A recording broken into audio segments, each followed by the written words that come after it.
We know that's how kids learn best, and that prolonged isolation is harmful. School is where children learn. It's where they work together and play together. It's where they form relationships and learn resilience. It's where many children who otherwise might go hungry eat breakfast and lunch. Parents rely on schools too, not only to educate their kids, but so they can work, like the 3 million moms who dropped out of the workforce during the pandemic. This pandemic has also underscored how important educators are.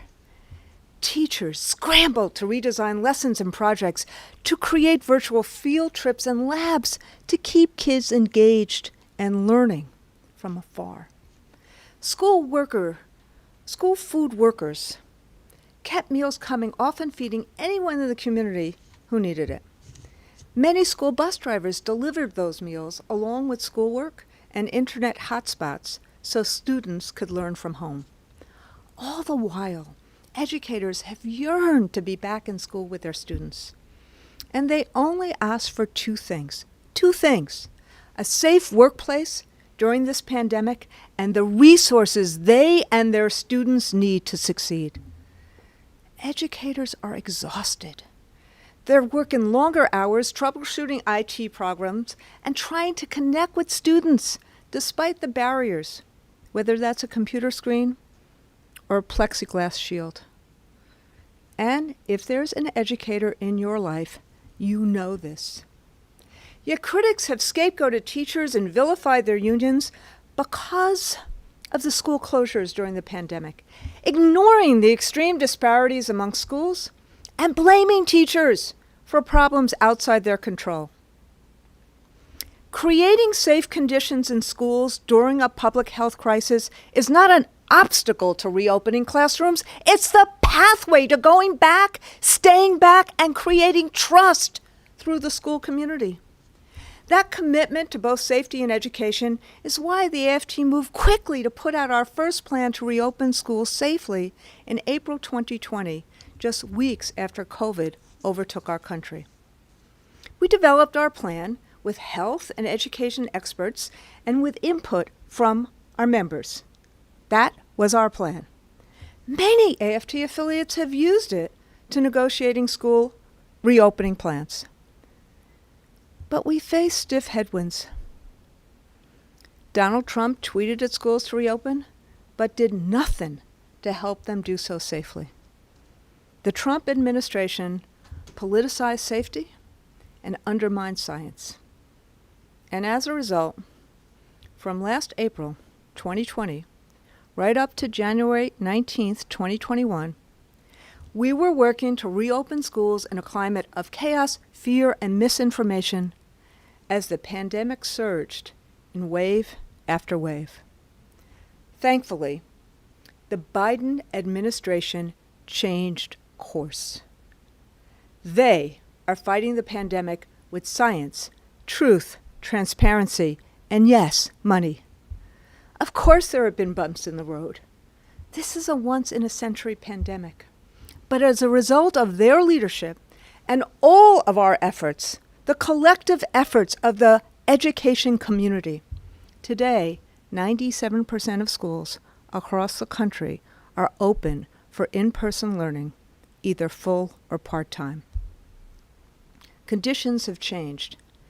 We can and we must reopen schools in the fall for in-person teaching, learning, and support. And we must keep them open, fully and safely, 5 days a week. But we must do more than physically return to schools, as important as that is to crave the normalcy and create the normalcy we crave. We must also put into place the supports to help students recover, socially, emotionally, and academically. And we must reimagine teaching and learning to focus on what sparks students' passion, what builds confidence, what nurtures critical thinking, and brings learning to life, so all children have access to the opportunities that give them the freedom to thrive. And we must, And this may be the most important thing I say today. We must do this for all children. The United States must do what we've never done in our wonderfully diverse society.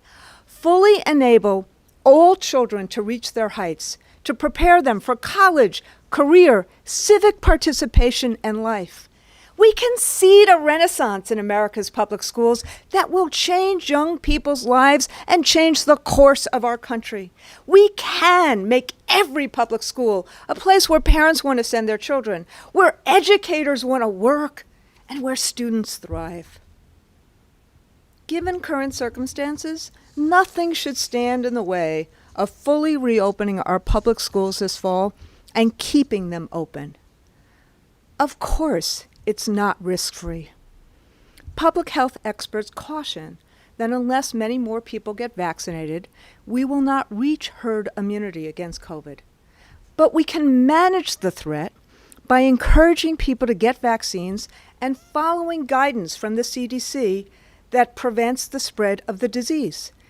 That guidance currently includes the layered mitigation of masking and distancing, ventilation and sanitizing, hand washing, and COVID testing and contact tracing.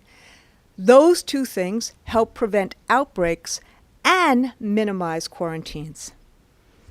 So since I've been fully vaccinated, I have used this time to visit schools in Connecticut, Texas, New Mexico, Washington, D.C., and New York. All of them have successfully reopened with the safeguards I just talked about in place. But as Education Secretary Miguel Cardona observed, when we visited schools in White Plains, New York, the glue that holds it together is resources and relationships. The resources from the American Rescue Plan and the collaboration among educators, including administrators and union reps, and parents who collectively have worked together to solve reopening questions in the face of tremendous uncertainty. Frankly, the feeling I've been left with in all of these school visits is the joy, the smiles, the fun, the relief expressed by students and staff at being back in school. What was the game changer? It's the vaccines. I hear it in educators' voices and I see it in our polling results. The fear that they will bring the virus home decreases the moment educators get the shots. And our members have stepped up. According to our data, 89% of our members are fully vaccinated or want to be. And it's really good news that just this week, the CDC and the FDA have authorized the use of the Pfizer vaccines for 12 to 15-year-olds.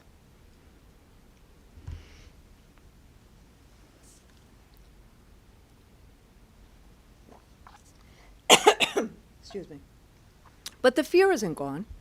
You see it in who is back in school and who isn't. Some school staff need accommodations to protect their health of that or of someone else in their household. And some families still are considering keeping their children at home. We wanted to figure out what to do to deal with that. So the AFT, along with the NAACP, LULAC, and others, recently polled parents of public school students. Only 73% of parents said they are comfortable with full in-person learning for their children this fall, and only 59% of Black parents. But if the safety measures in the AFT's reopening plan, the layered mitigation, the testing, and the vaccines are in place, that comfort level jumps to 94% of parents, including 87% of Black parents.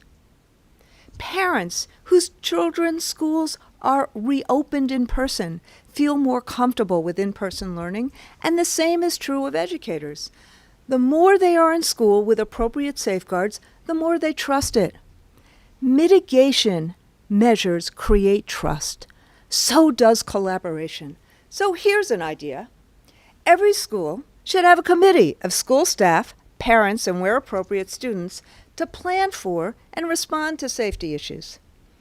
These committees can conduct health and safety school walkthroughs this summer, just as we did last month in Washington, D.C. at McKinley Tech High School and Middle School with the school chancellor, members of the School Parents Association, the union, and others. And I'm so grateful that the union president, Jackie Pogue Lyons, is with us today.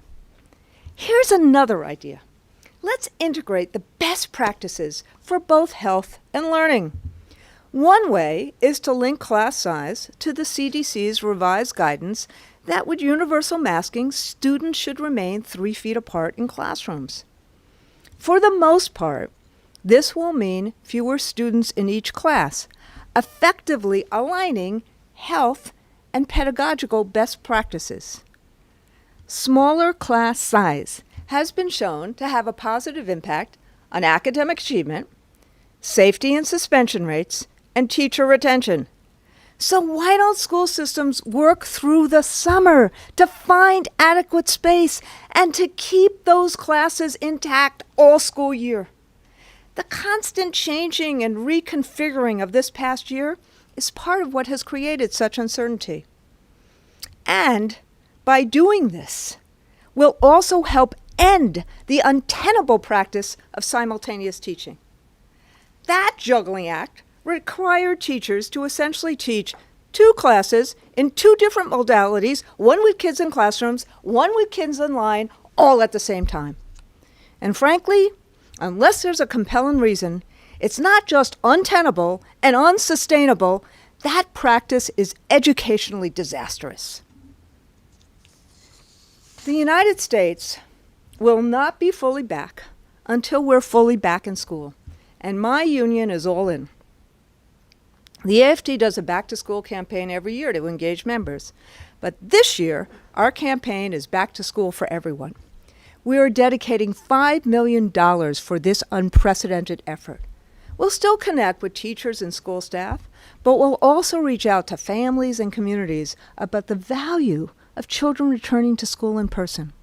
From San Francisco, California, to Kanawha, West Virginia, from Jefferson Parish, Louisiana, to Minneapolis, Minnesota, from pre-K to higher ed, we are developing programs and deploying activists to this campaign like we would for any Get Out the Vote campaign. Some of our locals, like the Pittsburgh Federation of Teachers, will go door to door, visiting students' homes to talk about the health and safety and the education programs in place, and to encourage families to send their children back for in-person learning. In New York City, my home local, the United Federation of Teachers, is advocating for schools to hold open houses for parents to show them health safeguards and other resources and to answer questions and build trust. The United Teachers of Los Angeles and the Chicago Teachers Union, the Chicago Teachers Union, Karen Lewis would have hated that I made that mistake.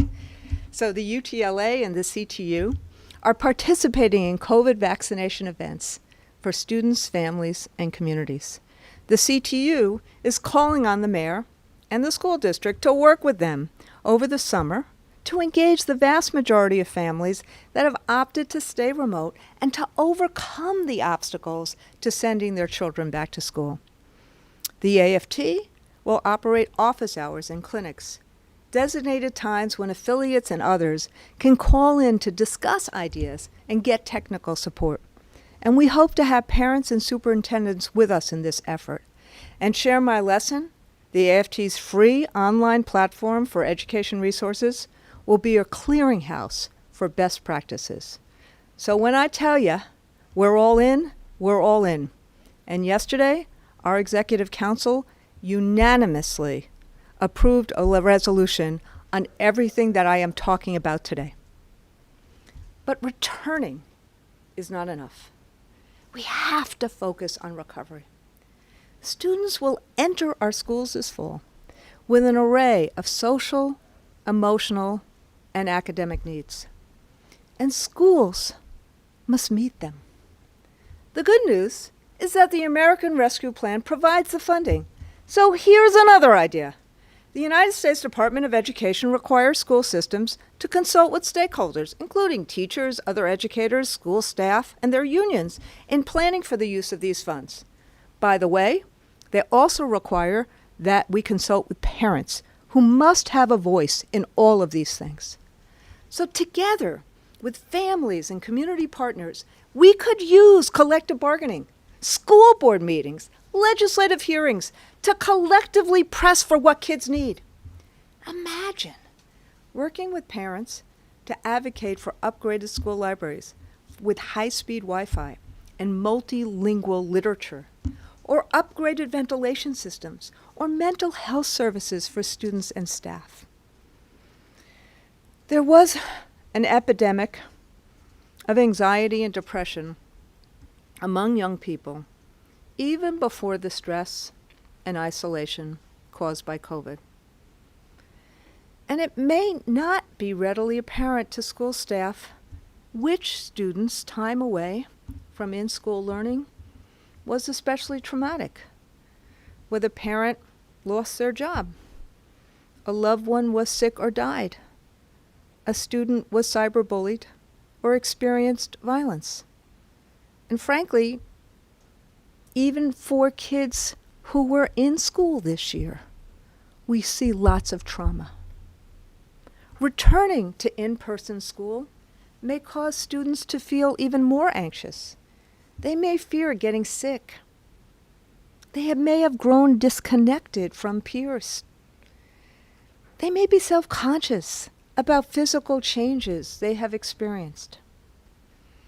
And racial injustice has been a pandemic within the pandemic. COVID has intensified the existing inequities in the United States. People of color suffer higher rates of infection, serious illness, and death from COVID. They are more likely to work in risky frontline roles or to have lost their job during the pandemic. And Black and brown Americans too often are unsafe and feel unsafe from the very people who are supposed to keep them safe.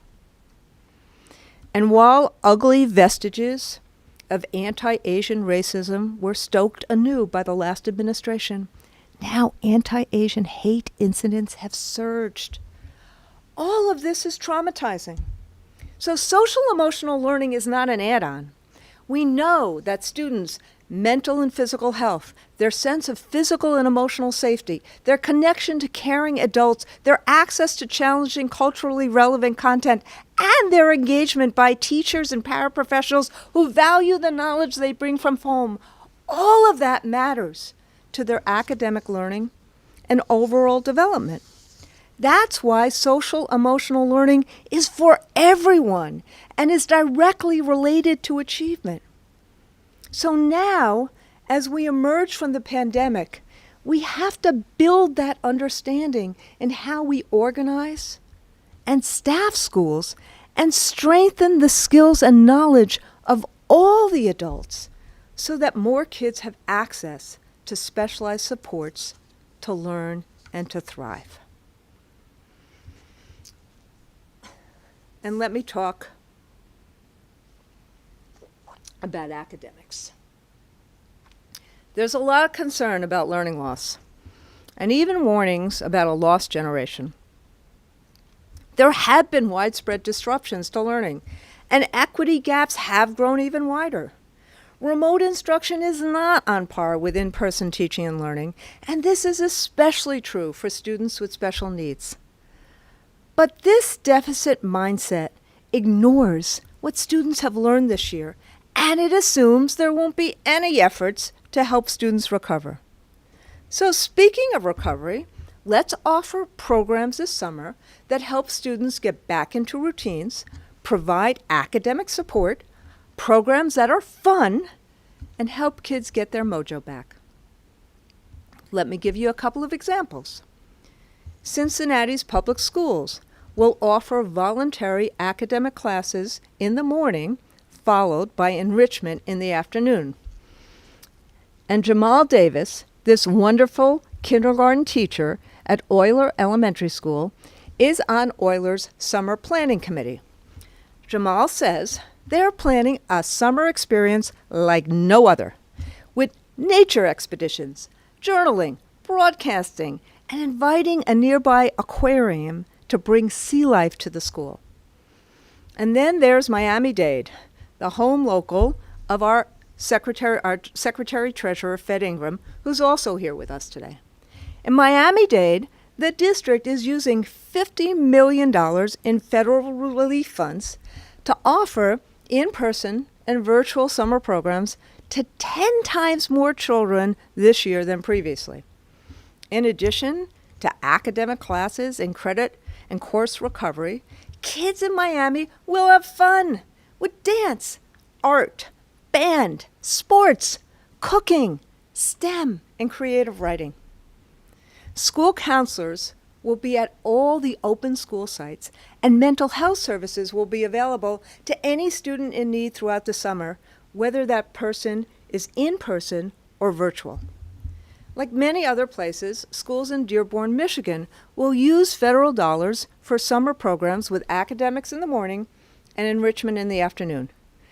There, teachers are being asked that if they have a special skill or talent, to teach it or share it in the afternoon. Dearborn's full-day program is from 9 to 5 and will run a full 8 weeks. Look, we want kids to return to school this fall with less stress and more resilience. And we'll meet students where they are and provide the necessary interventions and supports. That's why the UFT laid out a 5-point plan to do just that. Intervention teams comprised of a guidance counselor, psychologists, school social worker, and a teacher will conduct quick diagnostics to assess each student's academic, psychological, and social needs. This will allow school staff to provide personalized interventions to address a student's need, and if necessary, to refer that student for clinical intervention with outside partners. The UFT, as part of this 5-point plan, is also advocating for smaller class sizes in 100 in the 100 of the city's most neediest schools. School staff in New York City, this is the 3rd point, will conduct high school transcript analysis to get students, especially those who fell off during remote schooling, back on track to graduate. And to help all educators identify trauma in children and in other adults, the union has created real professional development available to all of our members. When students need help with concepts or skills, high-quality tutoring can have a high impact. Consistent, frequent sessions with a teacher, a paraprofessional, or other trained tutor, aligned with their classes and curriculum, can increase student learning and build confidence and interest in school. And that's why, in Gary, Indiana, the school day will be extended by 90 minutes this fall to offer tutoring. And teachers in Anderson, Indiana, will offer after-school tutoring 2 days a week. And of course, teachers will be compensated for this additional time. In classrooms across the country, teachers will do what we always have done. They'll use what practitioners call formative assessments, which is an ongoing process to check for understanding and identify students' strengths and weaknesses. Teachers use this to adjust instruction to ensure that students understand concepts and have the knowledge and skills that are scaffolds for the next level. It's what we do. Practices like this tell us much more in real time than any end-of-the-year standardized assessment. So these are just some ways that educators are planning to meet students' academic, social, and emotional needs. And there are more in Learning Beyond COVID-19, a guide produced jointly by the NEA and the AFT. As much as we want to feel normal again, we can do better than the old normal. We don't have to accept vast inequality, chronic underfunding, and narrow test-based accountability systems. We have a rare opportunity to reimagine public schooling in America and to pursue bold initiatives that will help all our kids thrive. I just love President Biden's proposed American Families Plan that would provide 4 more years of free public education, 2 years of early childhood education, and 2 years of higher education, and his American Jobs Plan, which will ensure that every American has essentials like safe drinking water and reliable broadband access. But today I'm focused on what we should do right now. We should provide every student a positive school climate. We should take care of their physical and emotional health and offer them a rich, well-rounded education. Look, we do all of this very well for some kids, yet really poorly for others. Let's do it well for everyone. And that starts, first and foremost, with schools being safe and welcoming places. Safe from violence, safe from poor ventilation, safe from mold and contaminants like lead and asbestos, safe from the spread of COVID, safe from discrimination and bigotry, and safe for every child to feel that they are welcome for who they are. And the same should be true for their families and for school staff.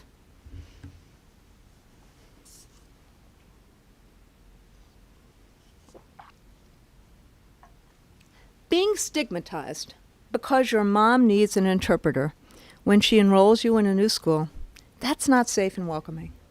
Having your enthusiasm for learning misinterpreted as disrupting the class because you're a black boy, that's not safe and welcoming. Refusing to use students' preferred pronouns is not safe and welcoming. While these practices are not the norm, they exist. We have to have honest conversations about what school safety and school climate look like and what policies and practices can and must change. Safety comes too from the experience of learning itself. Let's be honest. Bias is built into our education system. From history textbooks that glide over oppression, to the systemic underfunding of inner-city, tribal, and rural schools, to the overrepresentation of black and brown children in special education, and their underrepresentation in gifted and college track programs. The result? Inequitable outcomes for students of color and students who are vulnerable. Whether you're an educator or student, we can't change practices that have a racist impact if we're not well grounded in what they are, what types of changes are needed, and how to make those changes. You can call that anti-racist because it is, or you can call it being racially literate because that is what we as educators need to be. But please, we're talking about our kids. Don't turn this into another cultural war. A few decades ago, education research focused on the importance of positive identity development and cross-cultural awareness. That helps all students appreciate the richness our differences bring to our society. But that's not enough. Culturally responsive education helps debunk long-standing misconceptions about the academic potential of students of color. It values the knowledge and skills students bring from their homes and communities, and it develops student agency as powerful learners and problem solvers. Our country is culturally and linguistically diverse. That's an asset, not a liability. In many schools, there are not just 2 or 3 languages spoken, but hundreds of languages. And it's really important to ensure that we help prepare our English language learners to succeed. We have to make sure that all kids feel safe, secure, and valued. That's what we mean when we say that we must support the cultural competence of all. And increasing the diversity of the workforce will hugely help. It's a key ingredient to helping all kids learn and grow. Community schools can help organize much of what I've talked about today. These schools are hubs of well-being and support for children, families, and communities. They partner with nonprofits and local government and businesses to meet a host of needs.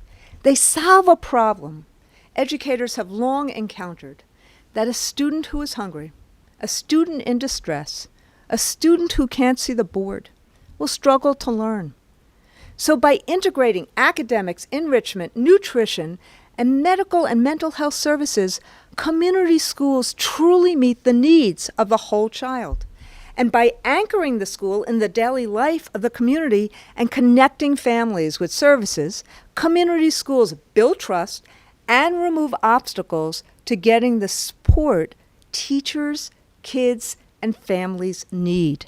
And today, that's more important than ever. And again, the American Rescue Plan can help fund it. Take some examples that we've done before. In Baltimore, staff at the Wolf Street Academy, that's Baltimore, Maryland, helped undocumented parents who lost their jobs apply for food benefits and increase the school's food programs for families. In Houston, Texas, AFT members are partnering with Brighter Bites to distribute food and fresh produce to families at Dogan Elementary School, a school I got to visit last week. At the Binghamton University Community Schools, which covers 10 rural schools I think it's 10 rural school districts in New York's southern tier.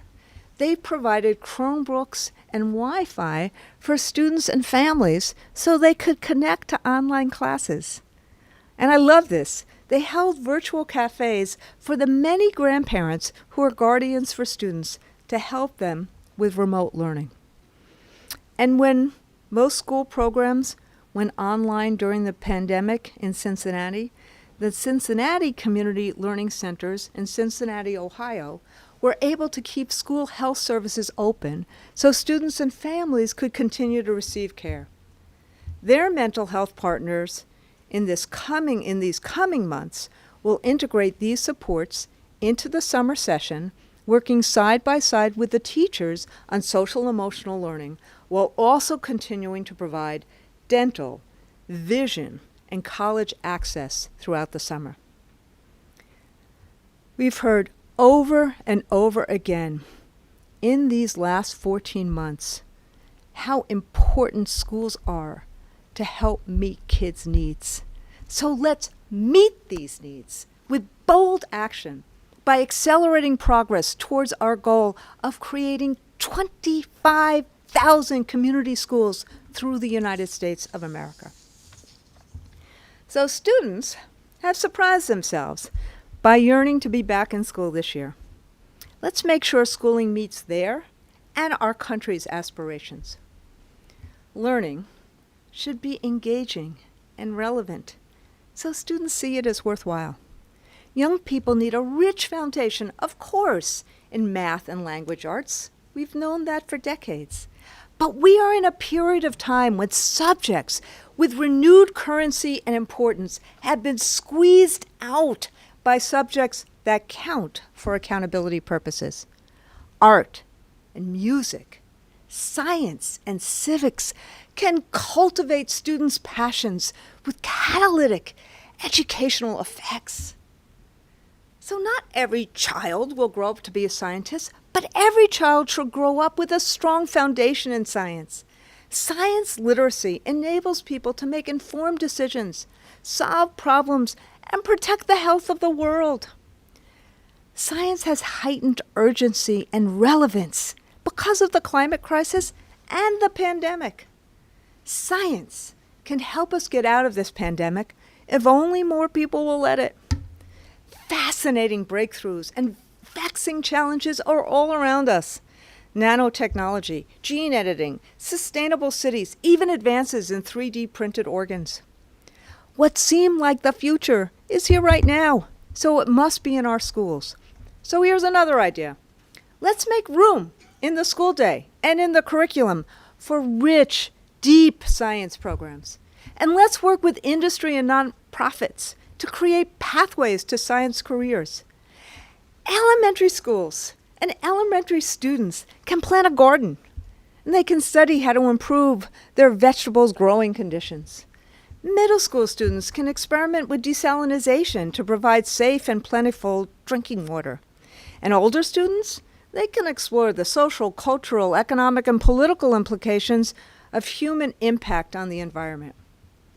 Students, particularly those in our most chronically under-resourced communities, they need opportunities to engage in scientific practices beyond the lab in their school, if a lab is even available in their school. Partnerships with engineering and architectural firms, departments of energy, chambers of commerce, conservation organizations, and local hospitals. Those kind of partnerships will allow students to see themselves as scientists, as engineers, and to seek careers in STEM fields. Okay, I'm not a scientist. I am a social studies teacher, and I'm a lawyer. So it's no surprise I've been calling for civics curricula for decades. But in the wake of the January 6th insurrection, I have rededicated myself to this cause. I watched that insurrection from my office in Washington, which was a couple of blocks from the Capitol. The need for civic education and participation could not be clearer. Not dry didactic lessons on topics such as how a bill becomes a law. Young people learn how to be citizens in a democracy by actually engaging in the work of citizenship, examining an issue that is important in their own lives, studying what different parts of government and civil society can do to address it, and advocating for policies to make change. That's what Shayla Street, a high school senior in Philadelphia, did recently. There she is. She organized a march to demand better for kids, more mental health supports, safe buildings, a more culturally responsive curriculum, and equal access to magnet schools and high-level courses for all students. More than 100 supporters marched with Shayla from City Hall to the school district headquarters. This young woman knows her civic strength, and she's flexing it. I taught AP Political Science at Clara Barton High School in Crown Heights, Brooklyn. I gotta brag a little. It was thrilling to see my students, who are mostly black and brown immigrants from poor and working class families, flex their civic muscles. My students won high honors in several state and national We the People civics competitions. My students could match any student from any affluent background. But that's not the point. Here's my point. Students shouldn't have to wait for an AP government class to debate the Bill of Rights and the Constitution. That should begin in elementary school and grow deeper in junior high school and in high school. These are the things that really engage kids and build that muscle, the muscle of civic participation. But civic participation has declined over the last half century, and that decline has not been evenly distributed. Research points to civic deserts, where the decline is much steeper and people have many fewer opportunities for civic participation. And not surprisingly, these civic deserts are in the same communities, largely poor and working class, immigrant and of color, that experience food deserts and lack of services and opportunities that exist in other communities. Civic education can help change this. This isn't about politics. This is about patriotism. And you know what is a great way to teach science, civics, music, and art? Project-based learning. Students show what they know as they progress through a unit, not simply take a test at its conclusion. They own the learning process, either individually or in teams. This approach to teaching and learning tells us far more about what students know and can be able to do than selecting A, B, C, D on a standardized test. So one of my favorite experiences as a teacher was the moot court trials my students conducted in the high school law class I taught. Okay, they could have simply taken tests, but instead they were the judge, the attorneys, the witnesses, and the jurors. They learned so much as they prepared for trial, and in presenting what they learned, they were teaching their classmates as well. Westinghouse High School in Pittsburgh is a great example of project-based learning. With support from a grant from the AFT Innovation Fund and support from Pittsburgh, Westinghouse offers students a full academic program, including CTE pathways for public safety careers in firefighting, emergency medical services, and law enforcement. You see a picture of it there. It uses project-based instruction to help students apply the technical knowledge and skills they will need to enter these fields and earn industry certifications. And in Peoria, Illinois, the Greater Peoria Works CTE program has provided internships and job placement opportunities for more than 400 students in fields ranging from health services to manufacturing, arts and entertainment, and city government. The AFT and many school districts have invested in CTE project-based learning. We are a big believer in CTE, but you know who else is? Kids are. Nearly 95% of students who have concentrations in CTE programs graduate from high school. That's about 10 percentage points higher than the national average. And survey data have shown that students are more satisfied with their education experience, those meaning CTE students, than students who are not involved in CTE. But the unrelenting focus on standardized tests has hampered the use of project-based learning. Our current system of accountability relies heavily, almost exclusively, on standardized tests, particularly in math and English language arts.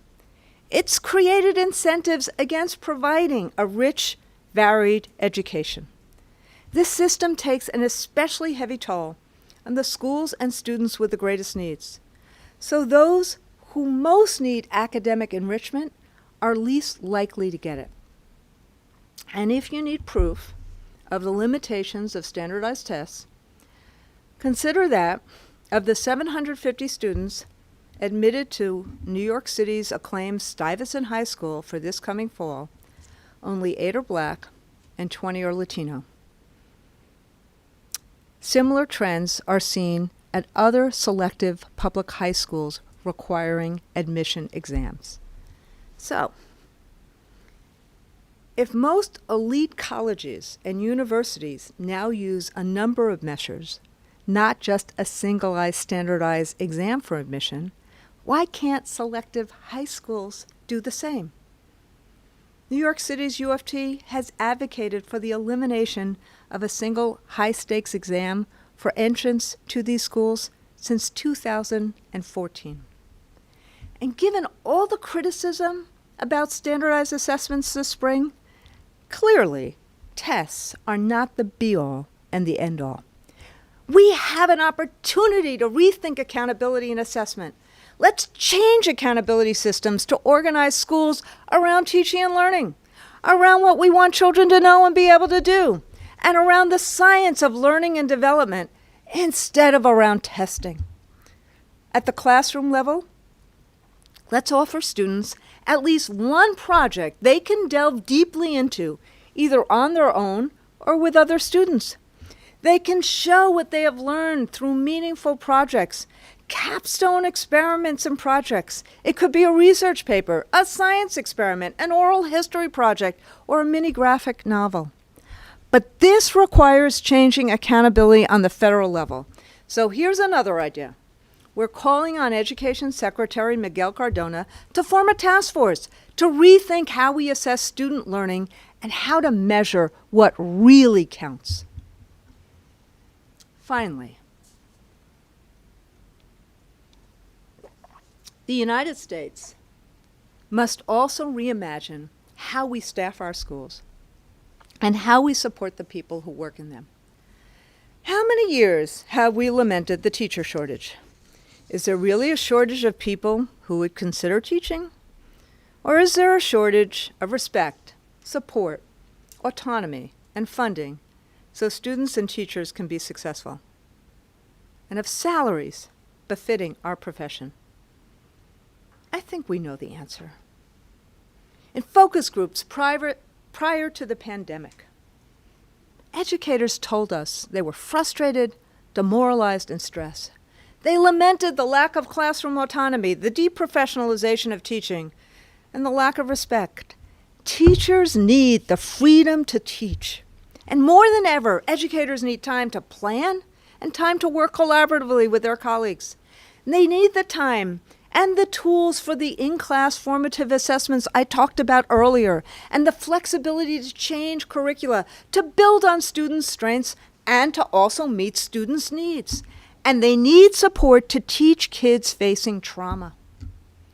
And in addition to teachers, we need school guidance counselors, psychologists, and nurses, but we're facing extreme shortages.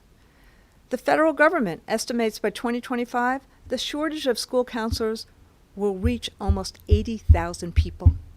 For every one school psychologist, there are an estimated about 1,200 students. And more than 1/4 of schools don't employ a nurse, even right now. Our affiliates have been fighting for and winning long-term commitments to get more of the nurses, counselors, psychologists, speech and language, and other professionals we know our students need. We've seen this in Chicago, LA, New York City, St. Paul, and many other places. And now, thanks to President Biden, more resources are available for these essential roles. So, with all these staffing needs, it's really painful to hear people say, we better not use the rescue plan funding for staff because what will happen when it goes away, or if it goes away? Stop. Just stop. Let's use this money as a down payment. Let's give our kids what they need. And we got some great models showing the way. The Teacher Academy, which is a new project with the Newark, New Jersey Public Schools and the Newark Teachers Union, will offer high school students a pipeline to careers as teachers with an eye towards increasing teacher diversity in the state of New Jersey. Graduates of the Academy will have earned enough credits to work as teaching assistants, paraprofessionals, while completing their degree. The AFT partnered with Montclair State University to design the program's curriculum, and the university will provide adjunct professors to mentor students. And by the way, the AFT is partnering with Kane College in New Jersey to create some work to do community schools and training for community schools. These partnerships with colleges are really important. AFT New Mexico in 2017 led the charge to reimagine teacher preparation and professional support for teacher assistants to pursue a teaching degree and license. The union successfully lobbied for the Grow Your Own Teachers Act, which provides a continuum of support for teacher assistants and other aspiring teachers, including year-long clinical residency programs. Teacher residency programs provide aspiring teachers the opportunity to earn a salary while working with an expert educator. And locally tailored programs can prepare teachers in shortage areas such as math, science, or special education, and can attract a more racially diverse candidate to the profession. Teachers who complete residencies are more likely to stay in their jobs. I'll give you an example. 80% of the San Francisco teacher residency program participants are still teaching in that district after 4 years, and that compares to 38% of the other new hires over that same period.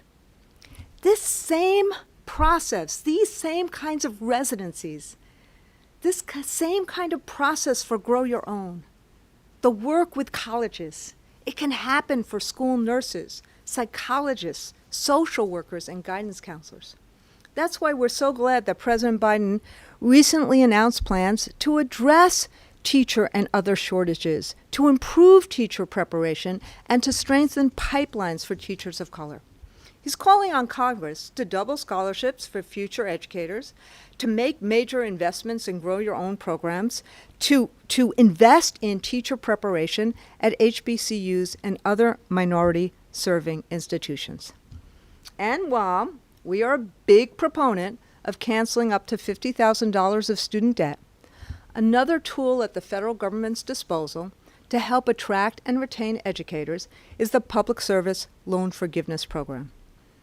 When administered properly, and we have every faith that the Biden administration can get PSLF on track, tens of thousands of teachers and other public servants can, after 10 years of qualifying payments, have their student loans forgiven. PSLF has the promise to be a game changer in helping dedicated educators, especially educators of color who have disproportionately high loans, commit to and stay in teaching while saving for their own homes or for their own children's college education. Returning, recovering, reimagining. We're all yearning to move forward after this difficult year. For our young people, that means being back in school with their peers and with caring adults and with all the supports they need. Despite all the divisions in our country, there is a consensus around the importance of strong public schools.